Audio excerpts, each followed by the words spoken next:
আসসালামু আলাইকুম। আপনাদের আমন্ত্রণ জানাবো আইডেস্কে। শুরুতেই জানাবো শিরোনাম।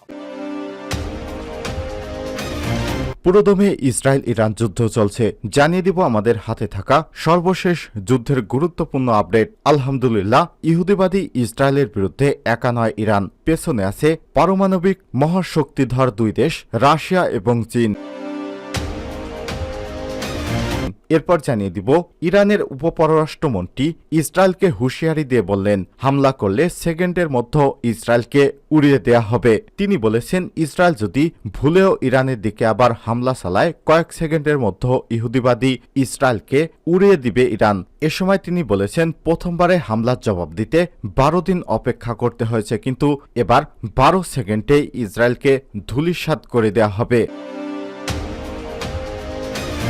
এরপর জানিয়ে দিব ইসরায়েলকে সহায়তা করায় সরকারের উপর ক্ষেপেছে জর্ডানের সাধারণ জনগণ।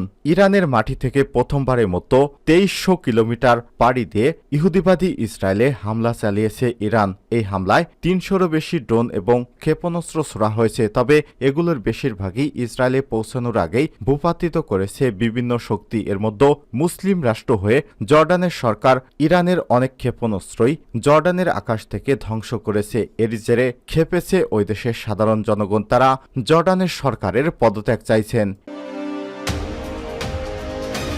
এবং সর্বশেষ জানিয়ে দিব ইরানের প্রধানমন্ত্রী রাইসিকে যে প্রতিশ্রুতি দিলেন রাশিয়ার প্রধানমন্ত্রী ভ্লাদিমির পুতিন। তেহরান ও তেল আবিবের মধ্যে যুদ্ধ অবস্থায় নতুন মোড় নিয়েছে মধ্যপ্রাচ্য উত্তেজনা। ইসরায়েল ইরানের ক্ষেপণাস্ত্র এবং রকেট হামলার পরিপ্রেক্ষিতে এবার ইরানের প্রেসিডেন্ট ইব্রাহিম রাইসিকে টেলিফোনে রাশিয়ার প্রেসিডেন্ট ভ্লাদিমির পুতিনের সঙ্গে কথা বলেছেন। আলাপে ইরানের প্রেসিডেন্ট ইব্রাহিম রাইসিকে সংযত থাকার আহ্বান জানিয়েছেন রাশিয়ার প্রেসিডেন্ট ভ্লাদিমির পুতিন এবং তাকে যে কোনো পরিস্থিতিতে সহায়তার কথা জানিয়েছে রাশিয়ার প্রেসিডেন্ট ভ্লাদিমির পুতিন। প্রিয় দর্শক, এতক্ষণ শুনছিলেন সংবাদ শিরোনাম, এবারে বিস্তারিত।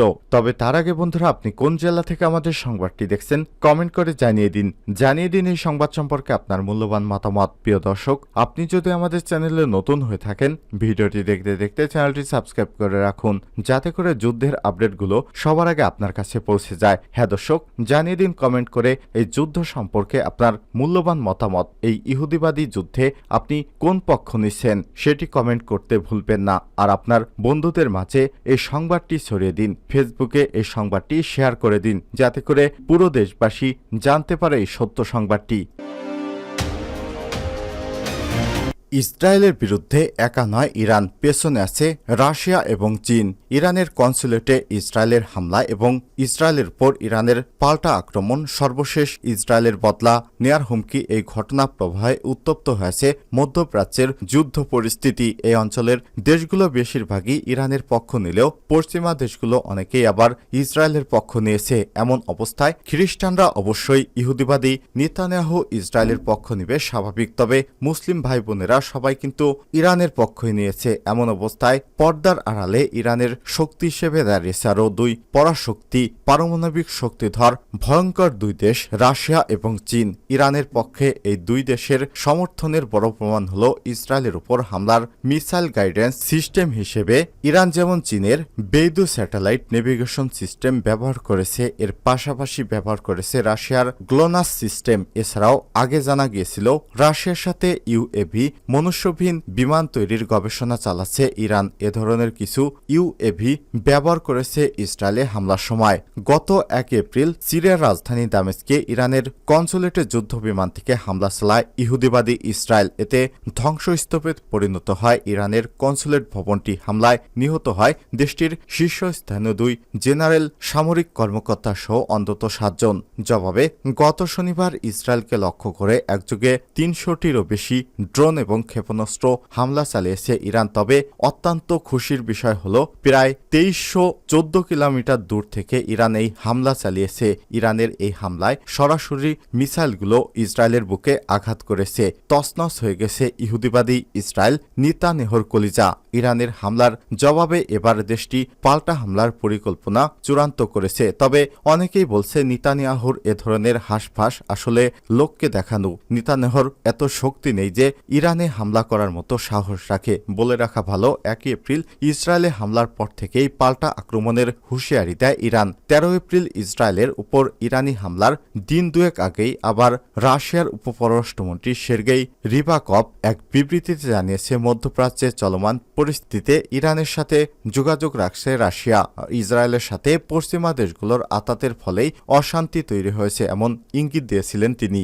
রাশিয়ার এই কর্মকর্তার বক্তব্যে বোঝা যায় ইরানের পাশে আছে রাশিয়া। শুধু তাই নয়, অর্থনৈতিক জোট ব্রিক্স, ব্রাজিল, রাশিয়া, ইন্ডিয়া, চীন, সাউথ আফ্রিকা এর সদস্য হিসেবে গত বছর ইরানকে যুক্ত করেছে রাশিয়া। এই জোটের সদস্য হিসেবেও ইরানকে সমর্থন দিচ্ছে রাশিয়া। শুধু তাই নয়, আরও কিছুদিন পেছনে গেলে দেখা যায় সামরিক প্রযুক্তির ক্ষেত্রে একে অপরের ঘনিষ্ঠ মিত্র হয়ে উঠেছে রাশিয়া এবং ইরান। গত বছর মার্চ মাসে রাশিয়ার এক অস্ত্র প্রস্তুতকারী প্রতিষ্ঠানের আমন্ত্রণে সেদেশে যায় ইরানের 17 সদস্যের এক প্রতিনিধি দল। ফাঁস হওয়া এক গোপন নথি থেকে জানা যায়, ওই সফরে ইরানের সামনে তুলে ধরা হয় এমন সব অস্ত্রের প্রযুক্তি যা রাশিয়া থেকে নিতে ইরানকে উদ্বুদ্ধ করা হয়। সফরের পর রাশিয়া থেকে এসব অস্ত্র আসলেই ইরান কিনেছিল কিনা তা এখনও নিশ্চিত করে বলা যাচ্ছে না। তবে অধিকাংশ বিশ্লেষকই বলছে, ইরান যেহেতু হামলা করেছে, এই সমস্ত অস্ত্র ইরানের ভাণ্ডারে আছে।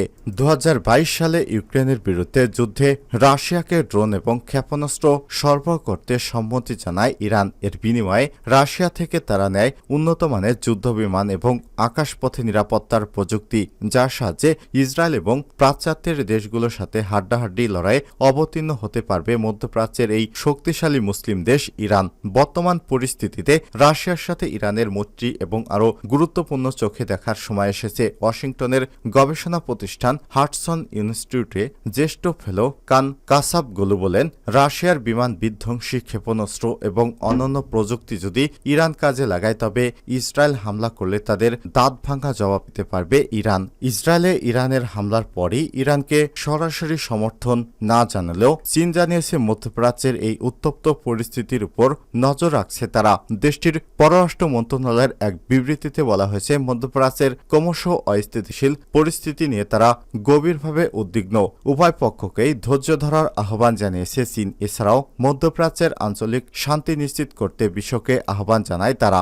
ইরান এবং ইসরায়েলের এই সংঘর্ষকে তারা গাজায় চলমান পরিস্থিতিরই অংশ বলে মনে করে। সোমবার ইরান ও চীনের পররাষ্ট্রমন্ত্রীদের মাঝে এক ফোনালাপে 1 এপ্রিল সিরিয়ার রাজধানী দামেস্কে ইরানের কনসুলেটে ইসরায়েলের হামলাকে নিন্দা জানায় চীন। কিন্তু ইসরায়েলের উপর ইরানের পাল্টা হামলাকে তারা নিন্দা জানায়নি, বরং একে ইরানের আত্মরক্ষামূলক পদক্ষেপ বলে অভিহিত করেছে চীন। এদিকে মধ্যপ্রাচ্যে চীনের বিশেষ দ্রুত ঝাইজুন সোমবার চীনে ইসরায়েলের রাষ্ট্রদূত ইরিদ বেন আবাভিটালের সাথে দেখা করেন। চীনের এই দ্রুত যুদ্ধবিরতির আহ্বান জানায় এবং ওই অঞ্চলে সংঘর্ষ নিয়ে উদ্বেগ প্রকাশ করেছে চীন। তারা যুদ্ধবন্ধের জন্য ইসরায়েলের উপর কিছুটা চাপও প্রয়োগ করেছে। প্রসঙ্গত উল্লেখ্য যে ইরানের সাথে মৈত্রীর ব্যাপারে পশ্চিমা দেশগুলো জানে। ইরানের কনসুলেটে হামলার পরপরই তড়িঘড়ি করে চীনের পররাষ্ট্রমন্ত্রী ওয়াং ই এর সাথে কথা বলে মার্কিন পররাষ্ট্রমন্ত্রী অ্যান্টনি ব্লিংকেন। চীন যেন ইরানকে পাল্টা হামলায় নিরুৎসাহিত করে এমনটাই অনুরোধ করেছিল যুক্তরাষ্ট্র, কারণ